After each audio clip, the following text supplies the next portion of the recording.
The wind came down off the mountains like something with a grudge. It pushed the snow sideways across the open ground, so a man could not see 10 feet without squinting half-blind into the white. It found the gap between a person's collar and jaw and pried at it, like a cold finger. It was the kind of wind that made you wonder, standing out in the full fury of a Montana December, whether any of it had been worth the trouble. Elias Kane was wondering exactly that. He stood on the platform of the Clearwater Freight Depot with his collar up and his boot heels planted against the planking, watching the last car of the late train empty itself onto the platform. It was Christmas Eve, and most of the people climbing down looked like they were in a hurry to get somewhere warm. And then, last of all, a woman. She stepped down carefully, one hand on the rail, one foot testing the platform before she put her weight on it, like a person stepping onto ice they mistrust. The wind hit her the moment she cleared the door, and Elias watched her flinch. A small involuntary thing, the body recoiling before the mind could stop it. She steadied herself and pulled her coat tighter. The coat was wool, or had been once. Now it was patched at both elbows and fraying at the collar in a way no amount of care could hide, faded to a washed-out brown that belonged to no season. Her boots had been resoled at least once. She carried a single travel bag, not a trunk. A bag that did not look heavy enough to hold much of anything. If you have ever arrived somewhere with nothing but your own 2 hands and a hope you were afraid to say out loud, "Stay with me. This one is for you." Let me take you back to that platform, and the little girl waiting in a dark house, and the way a family gets built out of 2 people who had each stopped believing they'd have one. Elias had known she would not be what he'd pictured. The agency in Denver had been careful about it, in the polite language those places used when they were telling you something you did not want to hear. Miss Frost is a woman of modest circumstance, but great character. Modest circumstance. He'd told himself it did not matter. He was not looking for a wealthy woman. He was looking for someone steady, someone who could help him raise a 7-year-old girl who had spent 2 years watching her father turn himself into a piece of furniture. But standing there, watching her step off that train in the patched coat, something in him pulled back. He felt it clearly, and he disliked himself for it, even as it happened. She looked around the platform, her face giving away almost nothing, and then her eyes found him. He knew, because she stopped looking. He made himself walk to her. "Miss Frost."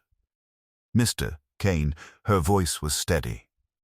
Not soft, exactly, measured, the voice of someone who had learned to keep things even when they were not. She was younger than he'd expected, maybe 30. Brown hair, dark eyes watching him more carefully than she let on, not beautiful in a way that would stop traffic. But there was something in her face he came up short trying to name. Present, she was entirely present in a way some people never were. They stood a moment in the howling wind and neither said anything. "Long trip," he said finally. 3 days. The connection was delayed. He reached out. "I'll carry that." She hesitated, half a second, barely anything, and handed him the bag. It was lighter than he'd thought. He tried not to wonder what was not there. The ride out to the homestead was mostly quiet. He'd brought a heavy robe and spread it across the wagon seat, so she'd have something between her and the cold. She thanked him with a single nod, the kind that was genuine but did not make a production of itself, and settled in beside him and watched the dark country roll past. "I should tell you about Clara," he said after a mile. "Your daughter. She's 7. She's had a hard couple of years. Her mother passed 2 springs back. Fever, it was fast. He kept his eyes on the horses. Clara was 5. Old enough to know what happened. Young enough that she doesn't always remember why things are the way they are. What are things like?" The question was direct. He appreciated it, even as it caught him off guard. Quiet, he said. The house is quiet.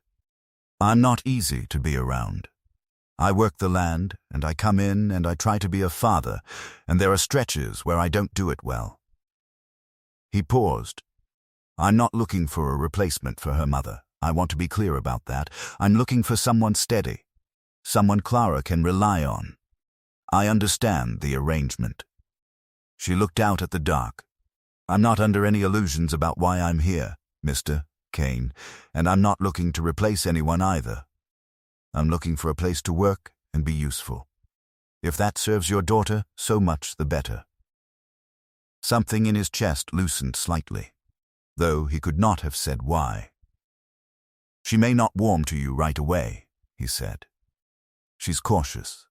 Took her most of a year to speak in full sentences to the woman who runs the dry goods, and she sees her every week.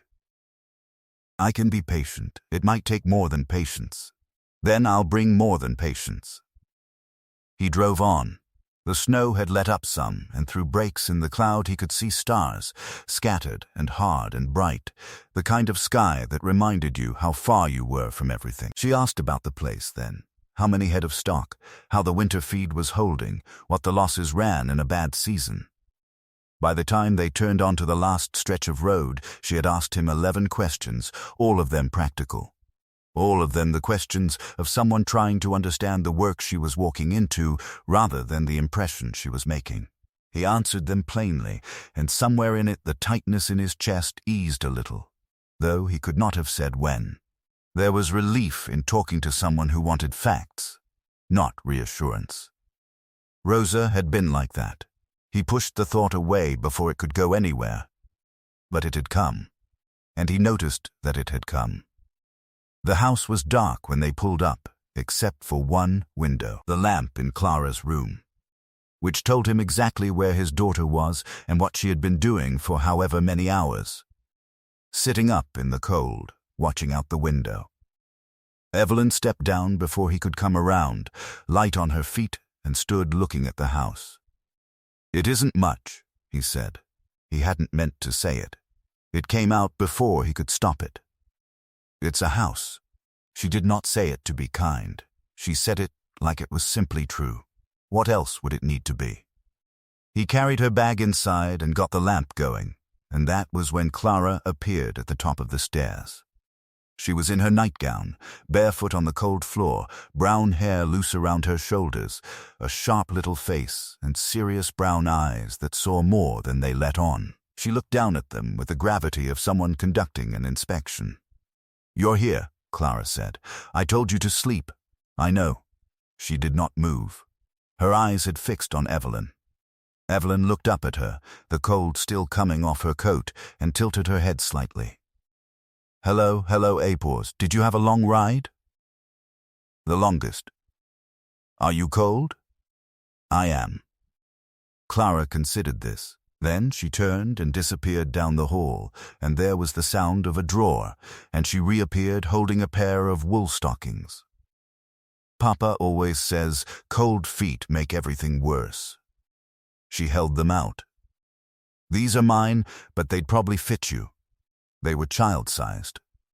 They would not have fit anyone over 9. But that was not the point, and Evelyn understood the point was something else entirely, and she took them like they were exactly the right size. "Thank you. That's very thoughtful." Clara came down the stairs. All the way down, which Elias had not expected, because Clara did not approach strangers quickly. She stopped 3 steps from the bottom, nearly at eye level. "What's your name?" "I know it's Miss Frost, but what do people who know you call you?" "Evelyn. Most people call me Evelyn. That's a nice name." Clara thought about it.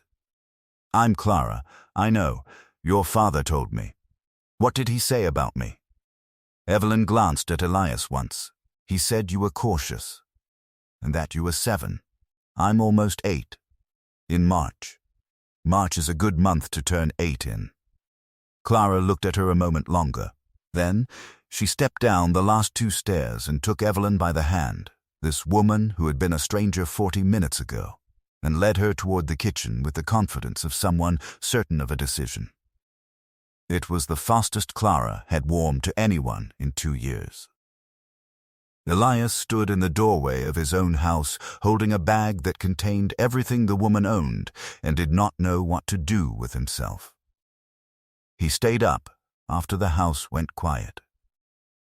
He sat at the kitchen table with a cup of coffee gone cold and thought about the coat. That coat bothered him in a way he was not proud of. Not the coat itself. The coat was just worn wool that had seen better decades. It was what he'd found himself assuming it meant.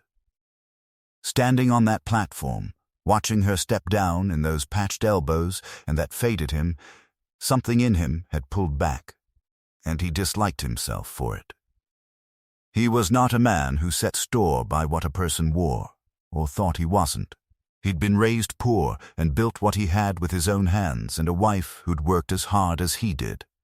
And yet, he turned the cold cup in his hands and made himself be honest in the way you can only be honest late at night with nobody listening. The truth was this. He had expected someone who looked like she had other options. Someone choosing this arrangement rather than arriving at it because it was the last door left to knock on. Because if she was here out of pure need, if this was the last door, then the question became how much he was responsible for what happened to her next. And that was a weight he had not counted on carrying, on top of everything else he was already failing to carry well. That was the real trouble, not the coat. The coat was only the evidence. He banked the stove and went to bed and did not sleep quickly. She was already in the kitchen when he came down at 5 the next morning. He smelled it before he reached the bottom of the stairs. Coffee, real coffee, not the weak stuff he'd been making since Rosa died. And cornbread. She stood at the stove in what must have been the only other dress she owned, hair pinned up, sleeves rolled, 2 skillets going. I found the cornmeal. I hope that's all right. When did you get up? 4. I couldn't sleep. She turned back to the stove. The flue in my room needs adjusting. The drawer isn't right. I can look at it today if there are tools. He stood in the doorway of his own kitchen and watched a woman he'd known 12 hours fry salt pork with the ease of someone who had done it in this exact kitchen for years. Tools are in the barn, he said. Southwest corner. Your daughter knocked on my door at 4:30, she said. She wanted to know if I was awake and if I wanted help with breakfast. She told me where everything was. She was very thorough. He sat down. The coffee she poured him was the best he'd had since he did not want to think about when. Your daughter came to me last night, Evelyn said, moving the pork aside, after you'd gone up. She knocked on my door very softly, the way children knock when they're not sure they're allowed. She wanted to know if I was going to stay. Elias set down his cup. What did you tell her? I told her I didn't know yet. That it was a thing we'd all find out together. Evelyn turned the cornbread out of the skillet with a clean bottom. I don't lie to children. They always know, and then they stop trusting the true things too. She set the pan down. She asked me one more thing. She asked if I'd braid her hair for the school lessons, if I stayed, because you did it too tight and it hurt behind her ears. Elias almost smiled, which surprised him. It does not hurt behind her ears. She was very clear that it does. She never said. No, Evelyn said. She wouldn't. She's learned not to ask people for things. A child that age shouldn't have learned that yet. She said it without blame, the way she said everything, a fact set on the table between them. But it landed in him all the same, because it was true, and because he had been the one to teach it to her, without ever meaning to, in 2 years of a house where nobody asked for anything, because the one person who might have given it had stopped being able to. He drank his coffee and did not say anything, and Evelyn did not press it. And Clara appeared at 6, hair unbraided, and sat across from him like she'd been expecting this exact scene. and was pleased to find it happening. Elias ate and did not speak, and thought this was the most people his kitchen had held in a very long time. The week before Christmas was short and full of work, and Evelyn worked. That was the thing he kept noticing. She did not announce what she meant to do, or ask for credit, or place herself where she'd be seen doing it. She found what needed doing and did it. She fixed the flue. She reset the front door hinges that had been working loose since October. She oiled the kitchen pump that had been sticking in the cold, and when he came in for lunch it moved smooth for the first time in 2 months. "How did you know to do that?" "I packed the base seal with tallow. It dries out in the cold." She did not look up from the basin. "My father's pump did the same thing every winter." "Where was that?" "Eastern Kansas." He did not ask more. She did not offer more. But he filed it away. She found the mending pile on the 3rd day, on her own, behind the bedroom door in a flour sack. A 1.5 years of torn shirts and snagged trousers and Clara's dresses with the hems let down badly because Elias had done it in the dark and had not known what he was doing. It was the pile he'd been putting off, because looking at it meant thinking about who used to sit in the chair by the window and work through it on Sunday afternoons. He stopped in the doorway. She saw his face. "I should have asked." "No," his voice came out rough. He cleared his throat. "No, it needed doing." She looked at him a moment longer than a stranger would, and he did not know what to make of it, so he put his coat back on and went to check the horses again, though he'd checked them an hour before. She tidied the kitchen too, with Clara's help. Nothing dramatic. Things did not move far. Mostly they moved somewhere instead of wherever they'd ended up after Rosa died, so that a man could find the flour without opening 4 tins. And the coffee was where coffee should be, and the dried herbs that had sat in a jumble on the top shelf stood in a row where they could be read. "Did she ask your permission?" Elias asked Clara that evening. "She asked if things were where I liked them," Clara said, not looking up from her slate. "I said they mostly weren't where anything was. So she said we could put things where we wanted." "And where did you want them?" "Where I can reach," Clara said, as though it were obvious, which it was. He noticed, over that week, that Evelyn never once put a thing back the way it had been before. She did not try to make the house into Rosa's house. She made it into a working house, which was a different thing, and which was, he understood slowly, a kindness he'd never known to ask for. On Christmas morning there was a small cloth rabbit sitting beside the wrapped doll he'd left on the table. Not elaborate. A simple stuffed shape with button eyes and ears made from the lining of an old coat pocket. A scrap thing. He had seen the type before. The kind of toy a mother makes when there is no money for toys. Clara held it with both hands and looked at it like it had said something to her privately. "Did you make this?" "I did. At night, while you were sleeping." "Does it have a name?" "That's for you to decide." Clara thought about it through most of breakfast. "Margaret," she announced finally. Nobody asked why. It was the rabbit's name. Elias gave Evelyn the only thing he'd thought to get her, a pair of dark wool gloves from the store. He'd bought them on the same trip he'd bought Clara's doll, standing at the display thinking that a woman coming from Kansas in December likely did not have gloves enough for this country. Which turned out to be true. Because she'd been wearing thin cotton ones he'd seen her pull from that bag the first morning. She looked at the gloves, then at him. "Thank you. Your other ones weren't enough for this weather." "No," she agreed. They weren't. She put them on and held her hands up and looked at them the way Clara had looked at the rabbit. Then she folded them carefully and put them in the pocket of her coat, like they were something worth taking care of. He looked away. Later, while the light was fading and Clara was asleep on the settle with Margaret tucked under her chin, Elias found Evelyn in the kitchen and asked the question he'd been carrying. "That rabbit. You made it out of a coat pocket." I did. You didn't have much to work with. She was quiet a moment, drying a bowl. My mother made me one, she said, when I was small, out of whatever she had, which wasn't much. It's the only thing of hers I still have. I've carried it through everything. She set the bowl down. I couldn't give Clara mine, but I could give her one made the same way. Same stitch my mother used. It seemed like the kind of thing worth passing on, even to a child who isn't mine. Elias looked at her across the warm kitchen and did not have anything to say that would be equal to it. Why Montana? He asked instead. Why this arrangement? Why an unknown man and his daughter at the edge of the world? She rinsed the bowl and set it to drain. My father had debts after he died.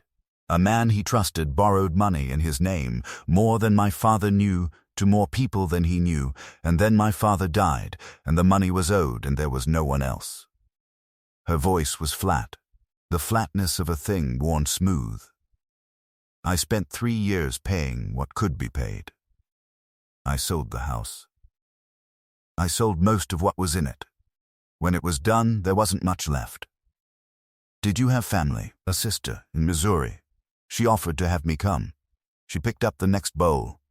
I didn't want to go somewhere as someone's burden. And this isn't that. This is an arrangement. I work. I earn my place. That's different. He turned his cup in his hands. I'm glad you came, he said.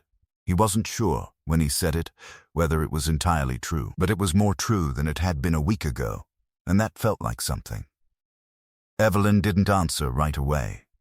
Then she said, "Me too," in the same careful voice she used for everything, and went back to her washing, and the house stayed quiet around them as the last of the Christmas light moved across the floor and disappeared. Elias Kane was not a rancher in the ordinary way. He held 400 acres where the plain broke up against the mountains, and he ran some stock, but he had come to this country as a young man to trap the high lines, and it had marked him.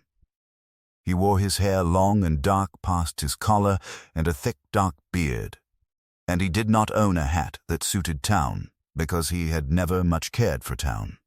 He was a big man, quiet, more at ease with timber and animals and weather than with people, and the 2 years since Rosa died had driven him further into himself than was good for him. Clara had done the opposite. She had gone watchful.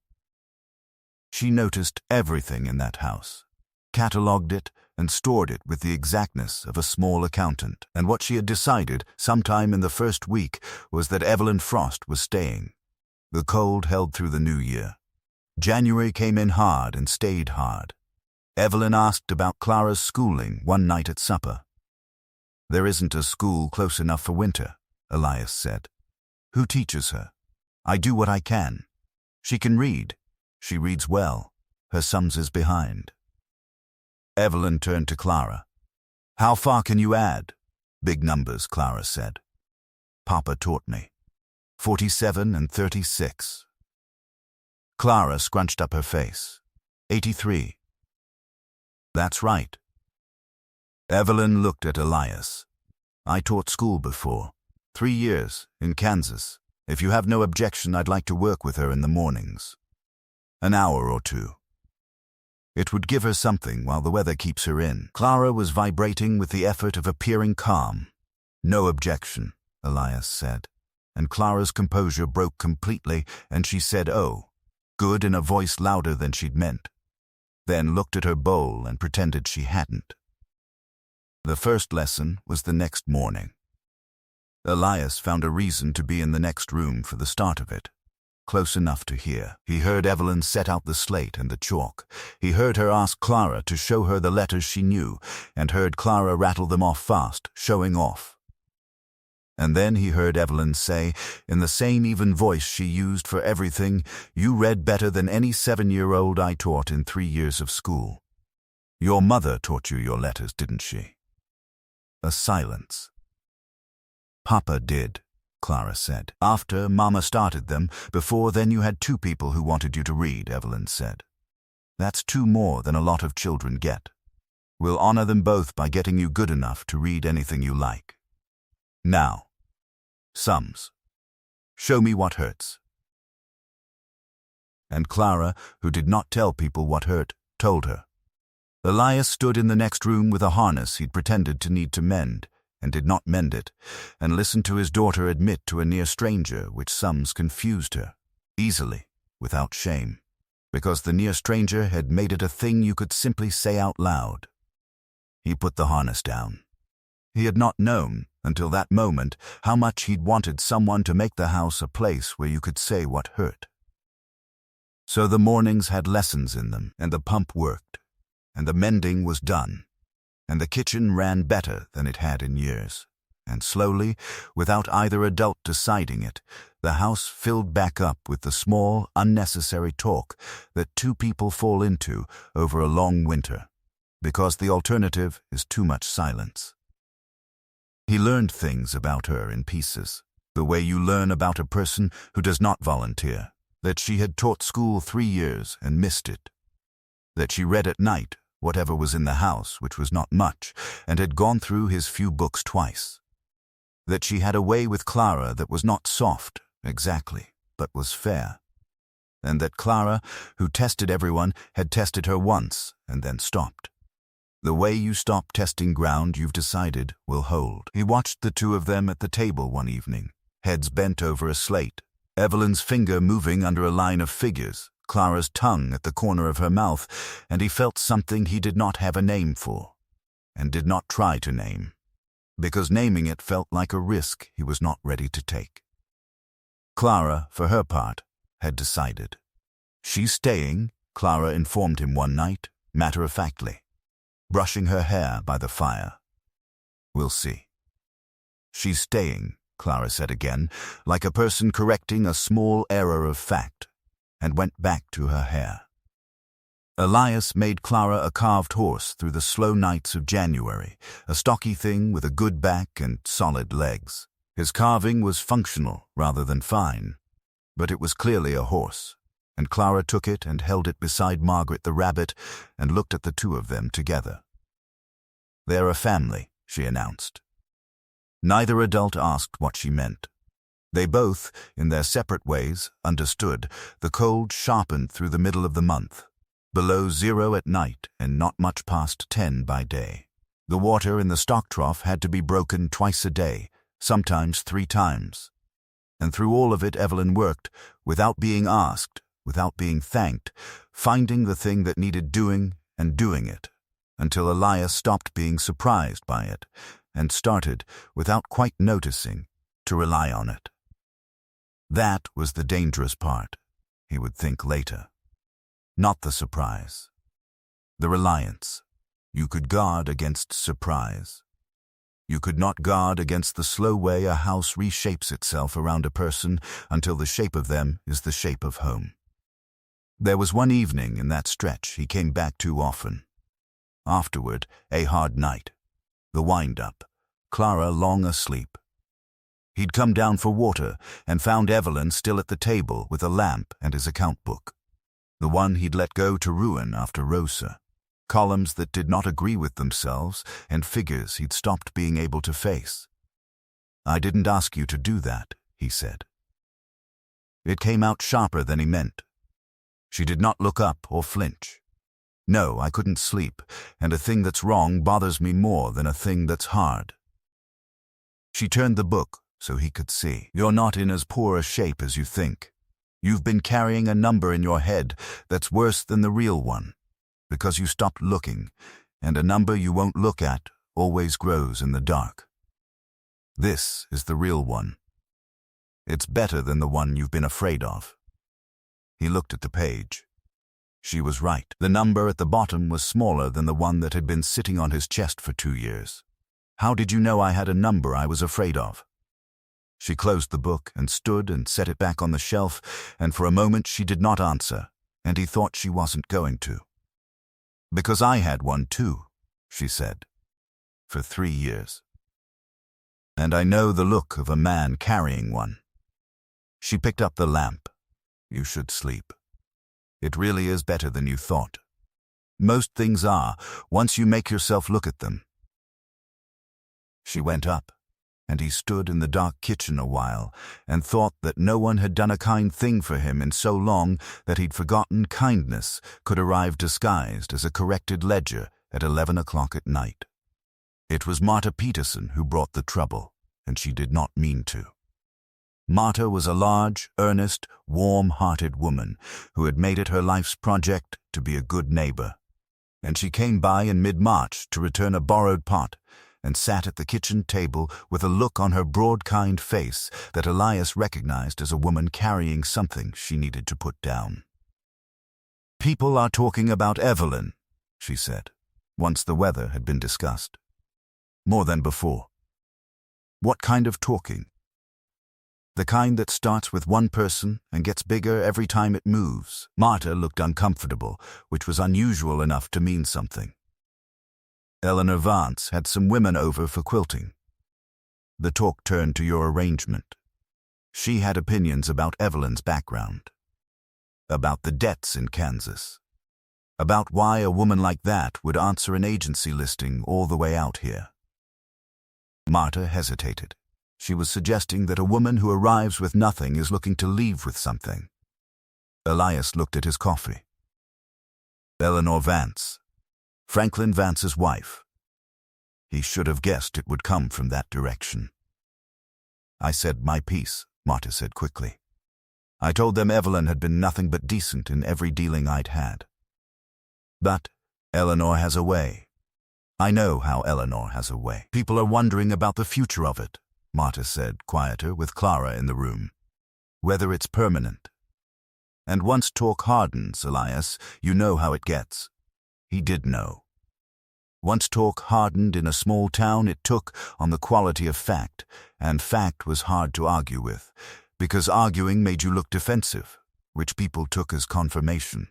"I'll tell you the part that bothers me most," Marta went on, turning her cup. "It isn't Eleanor. Eleanor's always got somebody to be certain about. It's that a good part of what she's saying folks would never say to Evelyn's face, because to her face she's given them no cause. That's the cowardly kind of talk, the kind that only lives behind a person's back, and it's the hardest kind to answer, because there's nothing to answer. Evelyn hasn't done a single thing wrong. She's just poor, and new, and better at the work than people expected, and some folks would rather explain that with a story than admit they misjudged her." Elias looked at his coffee. "I'm only telling you," Marta said, "because I'd rather you heard it from me than found out sideways, and because I've watched that child out there take to her like she took to nobody since her own mother, and I'd hate to see that undone by Clara Vance and a quilting circle." "I appreciate it, Marta." After Marta left, the kitchen was quiet except for Clara's pencil. "What are they saying about Evelyn?" Clara asked, not looking up. "Nothing that matters." Her expression said very clearly that she did not believe him. Evelyn had heard, or heard enough. She always heard things faster than he remembered she would. "Clara Vance," she said that evening, cutting salt pork into the skillet, her hands steady the way they always were. "I met her at the dry goods in January. She looked at my coat. Her voice was even, not hurt, not angry, the flatness of something already absorbed and filed. They're not wrong that I arrived with nothing. They're not wrong that I had debts behind me. They're choosing what it means. That's where they're wrong. It may get worse before it gets better. I know. If you wanted to go into town, speak to people, and say what? That I'm not what they think I am?" She kept her eyes on the skillet. "People who've decided what you are don't hear anything else. You know that." She paused. "What I can do is work, and take care of Clara, and keep the house. That either counts for something, or it doesn't." He looked at her, this woman at his stove in a kitchen that ran better than it had in years, and felt the inadequacy of that answer even as he understood why it was the only honest one she had. And then he made his mistake. It did not feel like a decision. It was a series of small sidesteps, each one with a reason that seemed sensible in the moment. He stopped mentioning Evelyn to his hired men. He steered a neighbor's talk away from the house. At the dry goods he ran into Franklin Vance and did not say the thing he'd have said a month before. He just nodded and moved on and told himself it was not the place to fight that battle. The battle got smaller each time he did not fight it. Inside the house he kept to the routines but stopped initiating. Stopped sitting at the table when there was no reason to. Stopped the easy back and forth that had grown up in February. Evelyn did not ask. She kept her own counsel, the way she always had, with the self-containment of someone who had learned that asking did not always produce answers. But he saw the cost of it in small ways. She grew quieter. She spent more time in the barn than the work strictly required. And once, coming in from the cold, he heard her stop humming the moment the door opened, as though the humming were a thing she was not sure she was still allowed. But Clara felt it worst. Clara felt everything in that house. And one evening in mid-March, in her nightgown in the kitchen doorway, like a child who had been working up to something, she said it. She cried today. Elias looked up. Evelyn, this afternoon, when you were with the horses, I came into the kitchen and she was at the basin and she was crying. She stopped when she saw me and said she had something in her eye. Clara's voice was careful and direct. She didn't have something in her eye. He looked at his hands. Papa, her voice changed, more serious. The voice of a child who had carried things and knew their weight. Don't do this. Do what? What you're doing. Don't make her leave. Nobody's making anybody leave. You're making her feel like she should. Clara's voice cracked, and she pulled it back hard. She's not doing anything wrong. She's doing everything right. And you're letting people who don't even know her tell you what she is. The people in town who say things about her don't live here. We do. He opened his mouth. You know what she told me? Clara said, faster now, needing to get it out before her nerve went. She told me my mother must have been someone special to build something like this. She said it because she meant it. She doesn't try to say the right thing. She says what's true. She wiped her face with the back of her hand. And you're letting people who don't know her at all tell you what she is. Clara. She made me a rabbit. Clara's voice was shaking now, all the way through, but she did not stop. Out of a coat pocket. Because her mama made her one when she was little, and it's the only thing she has left of her, and she couldn't give me that one, so she made me a new one the same way. At night, when we were sleeping. Nobody who does that is trying to steal anything, Papa. You'd have to be blind. You'd have to be making yourself blind. The last of it landed like a stone dropped down a well. Go to bed, Clara, he said, and his voice came out rougher than he meant. She looked at him one more moment, and what was in her face was not anger, quite. It was disappointment, which was worse. The specific disappointment of a child discovering that a grown person she had counted on was capable of being smaller than she'd believed. Then she turned and went upstairs, and her door closed, not a slam, which would have felt like less. And he sat alone with the stove and the last of the evening and the plain weight of being correctly accused by an 8-year-old. He did not sleep. Clara was 8. 8-year-olds were not reliable sources of strategic advice. But she was also the most honest person in his house, possibly the most honest person he knew, because she had not yet collected the stack of reasons adults gather for not saying what they see. She had seen it. He had been doing what Vance wanted him to do. Not because he agreed, not because he believed Eleanor's version, but because stepping back was easier than stepping forward, and stepping forward meant commitment, meant telling the town who he was and what he valued, and 2 years of grief had hollowed him out until commitment of any kind felt like a thing he was not sure he had the material for. That was the truth, under all the other explanations. It was not about her coat or her debts or the talk. It was that caring about someone cost something, and he had been running low for a long time. He thought about the rabbit made from a coat pocket, stitched the way a dead woman in Kansas had once stitched one for a frightened little girl. He thought about Evelyn at the basin with something in her eye that was not something in her eye. He thought about what Rosa would say to him right now, which was something he did not often let himself think, because it hurt in a place that had not scarred over. "Kane," she would say, "don't be a fool because you're scared." In that order, with that much patience, which was not much. He came downstairs at 2 a.m, not sure why. She was in the front room, in the chair by the window.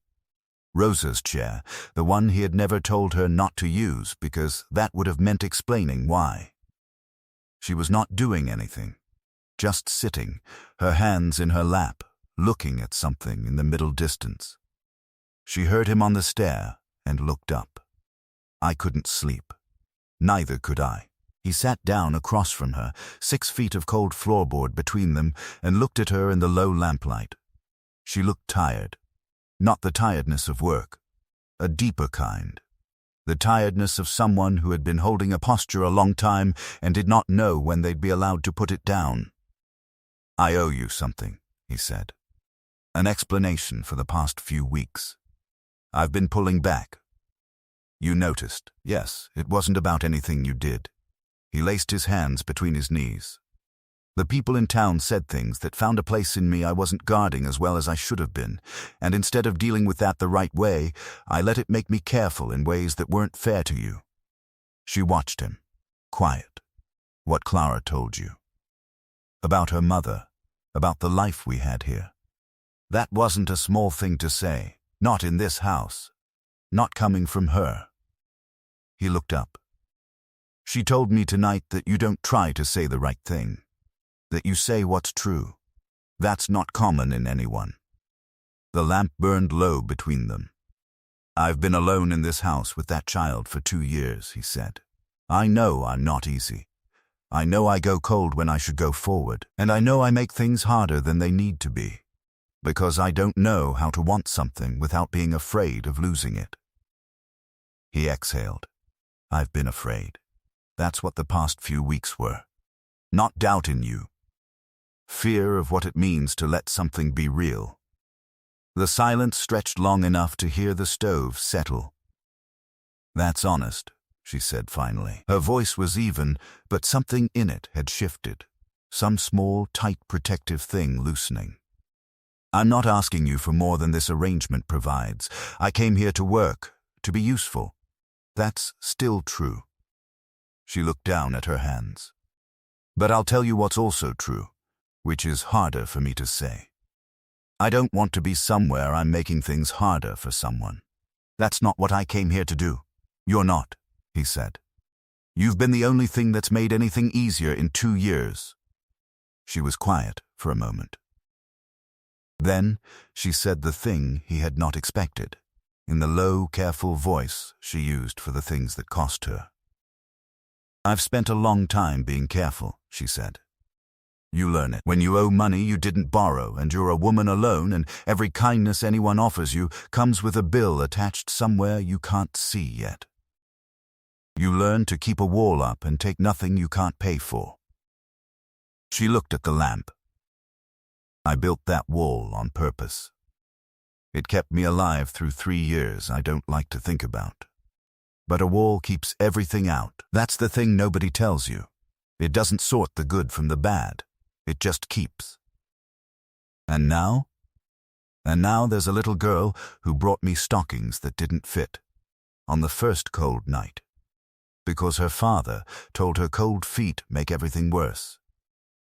Evelyn's voice was not quite steady, which he had never heard before. "And I've been standing behind that wall for 3 months trying to decide whether it's safe to come out from behind it. And I don't know that it is. But I know I'm tired of building it. That's as honest as I can be." He looked at her across the 6 feet of floorboard, and did not say anything, but he did not go back to looking at the middle distance either. He looked at her, and that was something. "You don't have to decide tonight," he said. "The wall or anything else. I've been a long time deciding things myself. I only wanted you to know the reason I pulled back had nothing to do with you being anything less than I hoped. It's that you were more, and I got scared of it." She nodded slowly. Neither of them moved for a while. The lamp burned low. Outside, the wind found the edge of something and made a low sound against it, and inside, for the first time in a long time, the silence in that house was not the silence of absence. It was the silence of two people sitting in the same room on purpose. Spring came in the second week of April, not all at once, the way the frontier never surrendered a season all at once. It came in pieces. The drip from the barn roof, the mud on the road where the sun hit first, the plain thaw smell of things releasing back into the air after 4 months under ice. Clara noticed the smell first, the way she noticed most things. "It smells like everything waking up," she told Evelyn. Evelyn was hemming one of Clara's dresses at the kitchen table. The child had grown an inch since December. "It does smell like that," she said. "Your mother would have liked that smell." Clara came and sat beside her. "How do you know?" "You said she liked spring." Clara watched the needle move. "She would have liked you." Evelyn's needle paused, just for a half-second, then continued. "I think I'd have liked her," she said. Clara leaned her chin on her hand. "Papa likes you. He's different when you're in the room." "Different how?" Clara thought about it with the seriousness she brought to honest questions. "Less like he forgot how to be here. After Mama died, he was here, but he wasn't here. Like the lamp was in the room, but nobody lit it." She looked at Evelyn directly. "You lit it." Evelyn set the dress down in her lap and looked at this 8-year-old with the serious brown eyes and the cloth rabbit and the multiplication tables known cold.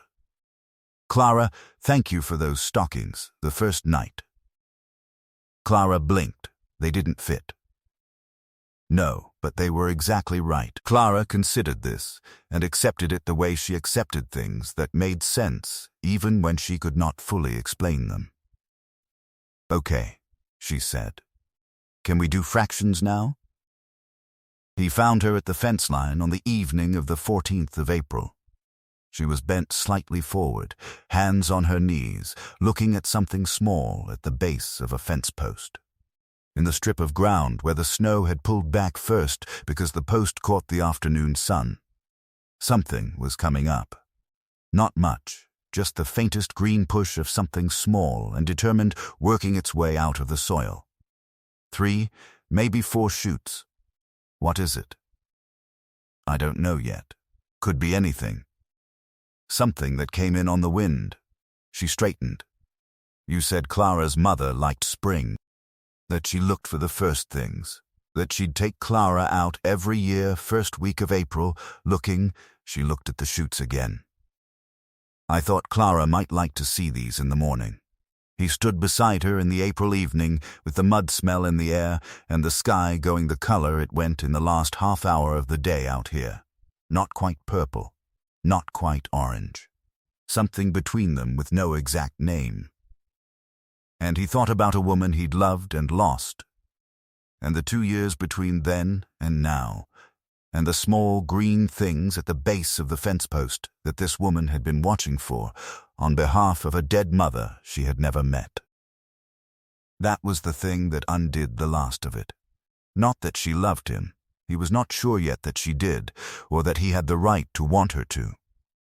It was that she had spent a week watching a patch of cold dirt at the bottom of a fence post, on the chance that a motherless girl might like to see the first brave green thing of the year. Because a dead woman she'd never known had once loved doing exactly that with the same child. Nobody had asked her to. Nobody would have known if she hadn't. She had done it in secret, the way she did everything, the way she'd sewn the rabbit at night, The way she'd packed the pump seal with tallow without a word. She kept building small good things in the dark and letting others find them in the light and take them for granted. He was done letting her build them in the dark.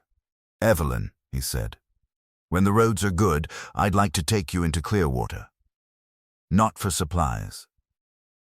She looked at him. "I want people to see you with me, not as the woman from the agency, as the woman I chose, because I'd like people to be clear about that." He held her look, and if they're not clear, if Eleanor Vance decides to have opinions about it in public, then I'll have opinions back. I should have been doing that from the beginning. I wasn't. That changes now. She was quiet a moment. Then, "All right. When the roads are good." He reached into his coat pocket. He had not planned it. It was just there, from the morning, and he'd been carrying it all day without deciding what to do with it. A small pewter brooch that had been his grandmother's. "You said once you'd wear a thing when it felt right. You don't have to wear it into town if you don't want. But I'd like you to have it on you. So you know I'm clear about what this is, even when I haven't made it clear enough to everyone else." She took it from his palm and looked at it in the fading light, turned it once, and pinned it to the front of her dress, over the collarbone, where the fabric lay flat. It was a very small thing, and it was everything, in the way that small real gestures are everything when they cost something and mean what they say. "Thank you," she said. They went into town on a Saturday, when Clearwater was as full as it got. He tied the horses and helped Clara down, and then offered his hand to Evelyn, and she took it and stepped down and stood beside him on the main street in her mended blue dress with the pewter brooch at her collar, and looked at the town like a woman who had been looked at before and knew how to receive it. People noticed. That was the nature of a small town. He saw two women from the quilting circle clock them. Saw Franklin Vance down the street in front of the land office talking to a man from the county council. He put his hand briefly at the small of Evelyn's back. Not possessively, just there. The gesture of a man indicating where he stood. Vance came across the street. Elias saw him coming and did not alter his pace or his expression. "Kane," Vance said, stopping in front of them. His eyes moved to Evelyn with the calculating quality they always had, and then to the brooch, and something in his face adjusted. "Miss Frost." "Missa Vance," Evelyn said. "I hear things are settling in well for you out there," Vance said to neither of them exactly. "They are," Elias said, keeping his voice even. "Evelyn's been managing the house since December. The place runs better than it has in years." He held Vance's look. "I should have said that more clearly and more publicly some time ago. I'm saying it now. The street was not silent. Streets never were. But there was a quality of attention in the immediate vicinity that was specific and focused." Pete Garrow had stopped his conversation at the livery. The two women from the post office found reasons to stand where they were. Vance was a man who understood the sums of a social situation. And the sums said that Elias Kane was standing in the main street of Clearwater, in front of witnesses, with his hand near a woman's back, and an expression that was not asking for approval. "There's a land meeting next week," Vance said, changing his ground the way a man does when the first ground gives out under him. "Water rights on Miller Creek. Your fence runs close enough that your opinion would carry. I'll be there." "Good." Vance's eyes went to Evelyn one more time, and to the brooch, and Elias watched him do the sums over again and come out at the same place. "I've heard nothing but good things about the work she's done," Vance said finally, in the tone of a man closing a door he'd been holding open. Nothing but good things. It was not an apology.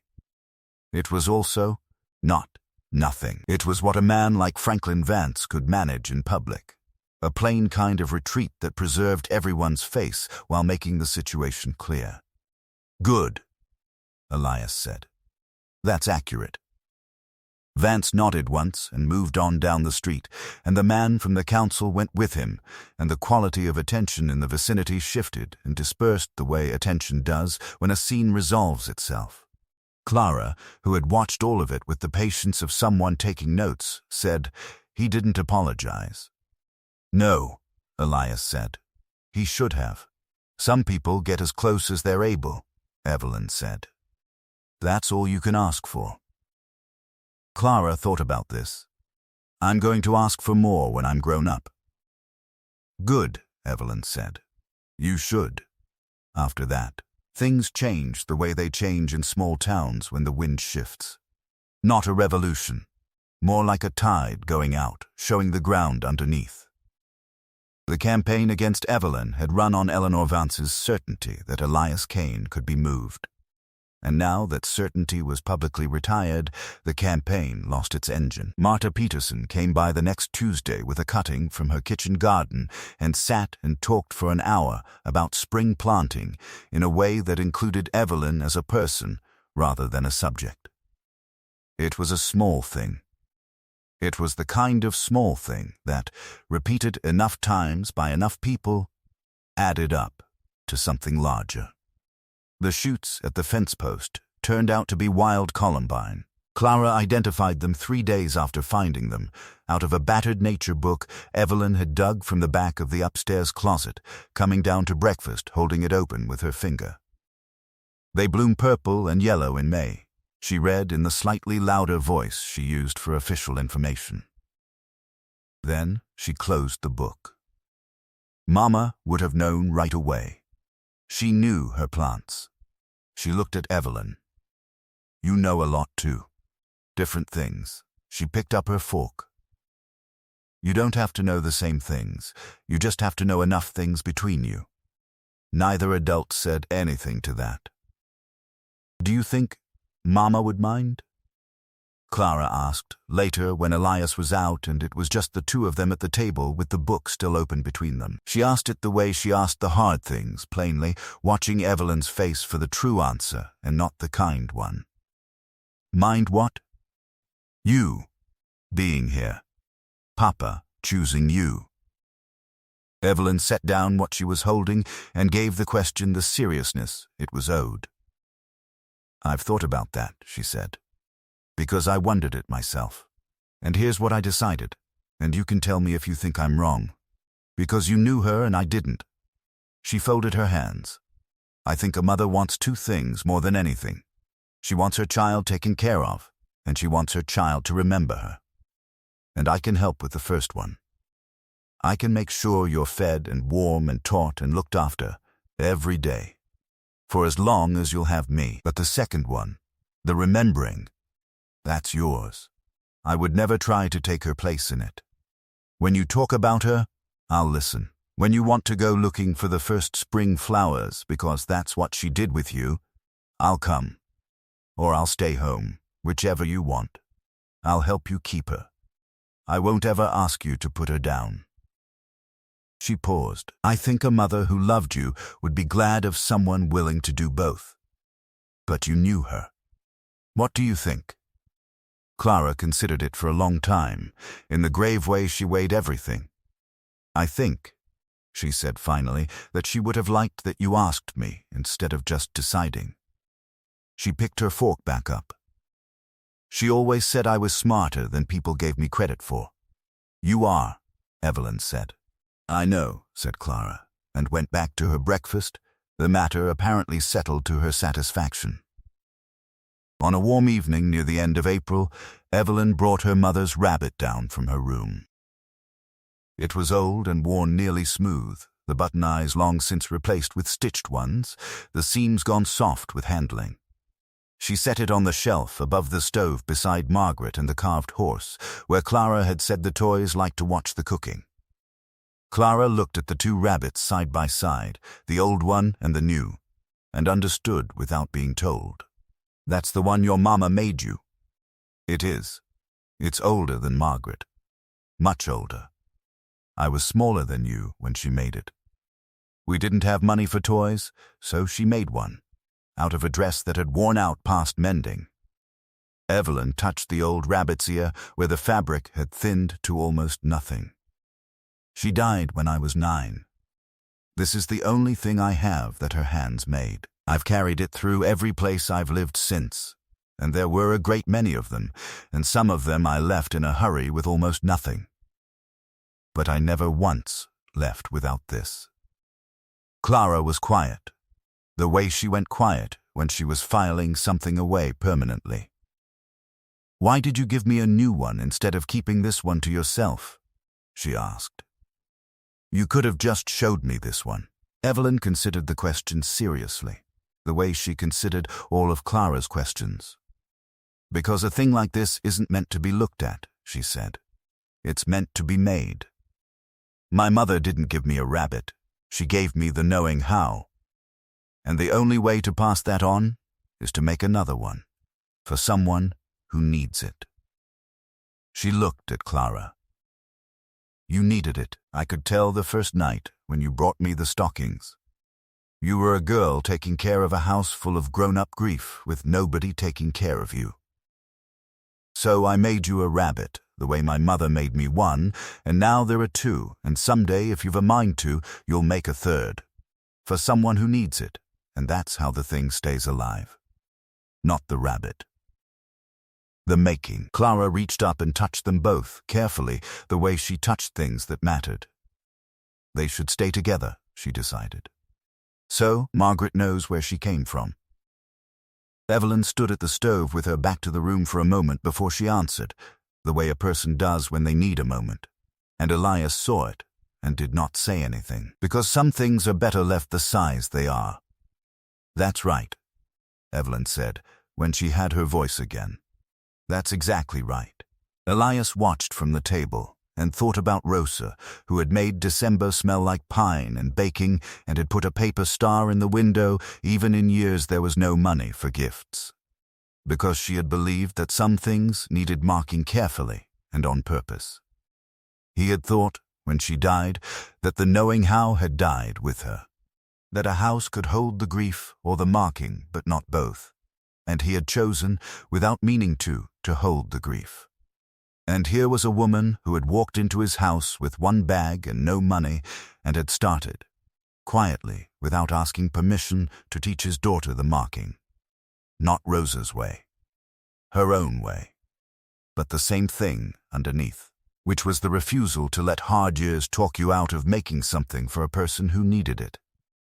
He had been afraid of that, he understood now. Not of Evelyn, of the marking. Because the marking was the thing that could be lost, and he had already lost it once. He was done being afraid of it. That was the decision, if there had been one. It had not happened by the fence post. It had happened here, at his own table, watching 2 cloth rabbits sit side by side on a shelf above a warm stove. They were married in June by a circuit preacher in the front room with Marta Peterson as witness, and Clara standing very straight in a dress with a hem that had, for once, been let down by someone who knew what she was doing. There was no great ceremony to it. Evelyn wore the blue dress and the pewter brooch. Elias had cut his beard back and put on a clean shirt and looked like a man doing a thing he was not entirely sure he deserved. And when it was done, Clara took a rabbit in each hand, the old one and the new one, and held them up so they could see, because she had decided they should be there for it. There was a small supper after, the 4 of them, Marta staying on to eat. And at one point in it, Clara stood up on her chair, uninvited, and cleared her throat in the way of a child who has prepared remarks. And everyone went quiet, because there was clearly no stopping her. "I want to say a thing," Clara announced. "When my mama died, our house got quiet, and it stayed quiet a long time, and I thought that was just how it was going to be." She looked at Evelyn very seriously. "And then you came on the train with one bag and you didn't have anything, and everybody in town said that meant you were coming to take something. But that was backwards. You didn't come to take anything. You came and you gave us the house back." She sat down abruptly, having apparently reached the end of her remarks, and picked up her fork. "That's all," she said. Nobody at the table could speak for a moment. Marta Peterson blew her nose loudly into her handkerchief and pretended it was the cold, though it was June. "Thank you, Clara," Evelyn said, when she could. "You're welcome," Clara said, around a mouthful of supper. "Can I have more of the potatoes?" The house was not fixed after that, not made over, not perfected. It had a loose step and a flue that wanted watching, and a mending pile that filled back up the way mending piles do. But it was inhabited again, which was what it had needed to be, and there were 3 people in it, and 2 rabbits on the shelf above the stove, and a carved horse, and a girl who knew her fractions cold and asked for more. On the shelf, the old rabbit sat beside the new one, a thing a poor woman in Kansas had made for a frightened little girl who had grown into a woman with nothing but a bag and a great deal of backbone, who had come to the edge of the world and made another one, the same way, out of a coat pocket, for another little girl who had needed it. Elias Kane, who had come to the mountains young and hard and had spent 2 years turning himself to stone, learned that summer to be a person again. It was not fast, and it was not always easy. He was a big, quiet man, never good at saying things, and he did not become good at it. But he learned other ways. He learned to sit at the table when there was no reason to. He learned to braid a child's hair looser behind the ears.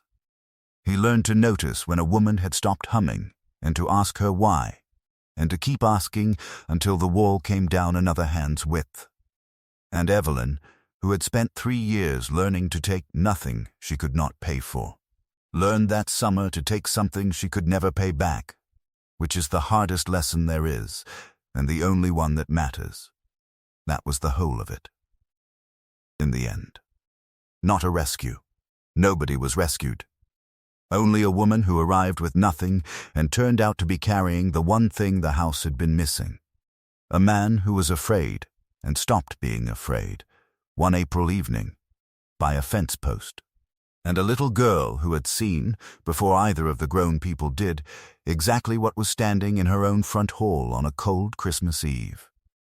She had seen it, and she had gone and fetched a pair of stockings that would not fit, because cold feet make everything worse, and some part of her had known that the woman in the patched coat was not going anywhere. She had been right. She was almost always right. She said, later when she was grown and had children of her own, that it was the stockings that did it, that nobody who took a pair of 2 small stockings that seriously was ever going to leave. And she kept a cloth rabbit on the shelf in her own kitchen, worn nearly smooth, beside a newer one she had made herself, the same stitch, at night, while her own children slept. Because that was how the thing stayed alive. Not the rabbit. The making.